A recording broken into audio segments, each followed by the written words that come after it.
ദേവന്മാരുടെ ദേവനായ മഹാദേവനും ശ്രീ മഹാവിഷ്ണുവിൻ്റെ 9ാമത്തെ അവതാരമായ ശ്രീകൃഷ്ണനും തമ്മിൽ നടന്ന ഘോര യുദ്ധത്തിൻ്റെ കഥയാണ് ഇന്ന് പറയുന്നത്. തൻ്റെ ഭക്തനു വേണ്ടി നേരിട്ട് യുദ്ധകളത്തിലിറങ്ങിയ ശിവഭഗവാന്റെ കഥയാണ് ഇത്. അസുര ചക്രവർത്തിയായിരുന്ന മഹാബലിയുടെ മൂത്തപുത്രനായിരുന്നു ബാണാസുരൻ. കടുത്ത ശിവഭക്തനായിരുന്ന ബാണാസുരൻ ശിവഭഗവാന്റെ നൃത്തവേളയിൽ സംഗീത ഉപകരണങ്ങൾ വായിച്ച് അദ്ദേഹത്തിൻ്റെ പ്രീതി നേടി. ശിവപ്രീതിയാൽ ബാണാസുരന് 1000 കൈകൾ വരമായി ലഭിച്ചു.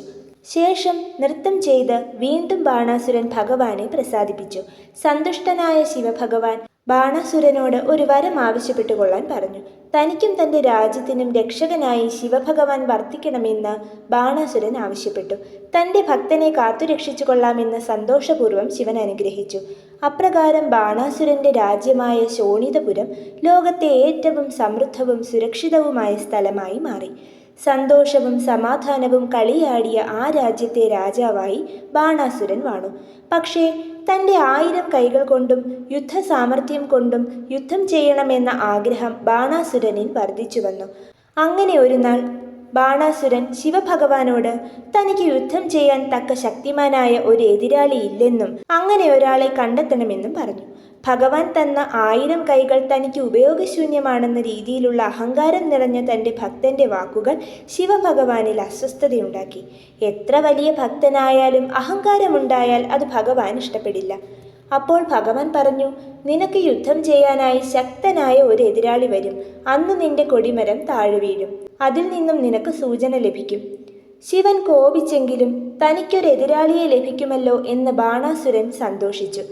ഒരിക്കൽ ബാണാസുരൻ്റെ പുത്രിയായ അതിസുന്ദരിയും അവിവാഹിതയുമായ ഉഷ രാത്രി ഉറക്കത്തിൽ നിന്നും ഞെട്ടിയുണർന്ന് തൻ്റെ ഭർത്താവിനെ അന്വേഷിക്കുന്നതായി അന്തഃപുരത്തിലെ തോഴിമാർ കണ്ടു. തോഴിമാർ അന്ധാളിച്ചു നിന്നു.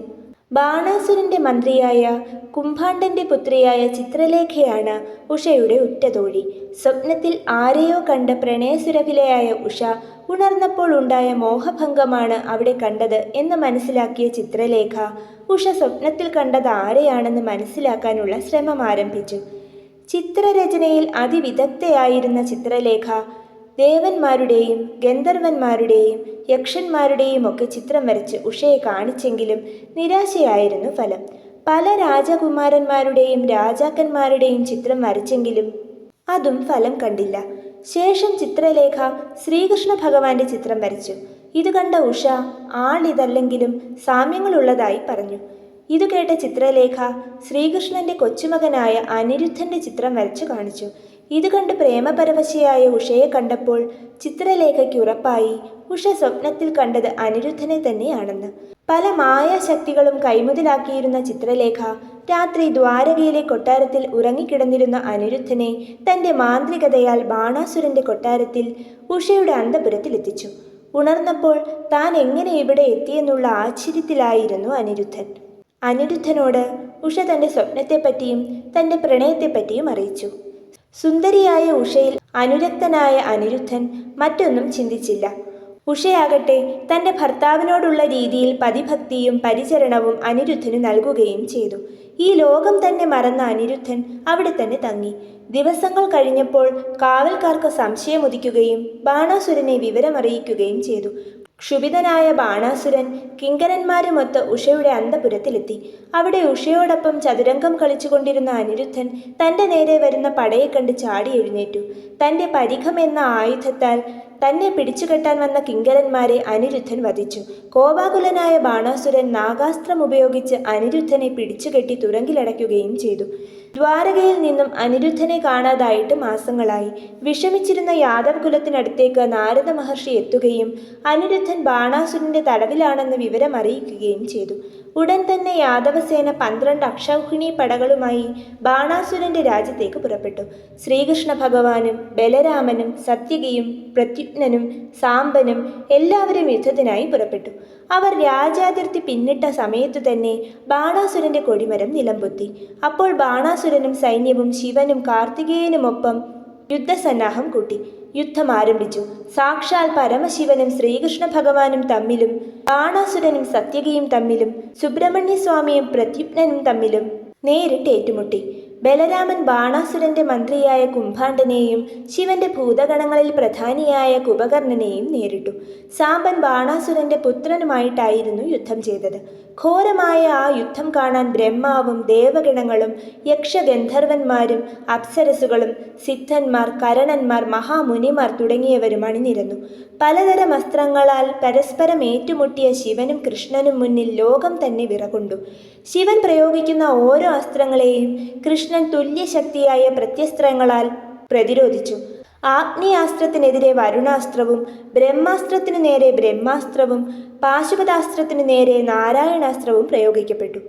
ആരും ജയിച്ചുമില്ല, പരാജിതരായതുമില്ല. പ്രദ്യുപ്നന്റെ അസ്ത്രങ്ങളാൽ മുറിവേറ്റ കാർത്തികേയൻ തൽക്കാലം പിൻവാങ്ങി. ബലരാമൻ കുംഭാണ്ഡനെയും കുംഭകർണനെയും പരാജയപ്പെടുത്തി. ഇതുകണ്ട അസുരപ്പെട ചിതറിയോടി. ബാണാസുരൻ തന്റെ 500 കൈകളിലും വില്ലുകൾ പിടിച്ച് അസ്ത്രങ്ങളുടെ ഒരു പെരുമഴ പെയ്യിച്ചെങ്കിലും ശ്രീകൃഷ്ണൻ എല്ലാം നിഷ്പ്രയാസം തകർത്തു. ശ്രീകൃഷ്ണന്റെ ശംഖനാദം കേട്ട് ബാണാസുരന്റെ രഥം തകരുകയും സാരഥി കൊല്ലപ്പെടുകയും ചെയ്തു.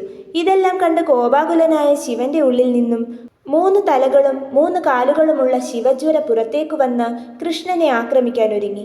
കടുത്ത ചൂടുമായി ആക്രമണത്തിനെത്തിയ ശിവജ്വരത്തെ തന്റെ വിഷ്ണുജ്വരത്താൽ കൃഷ്ണൻ എതിരിട്ടു.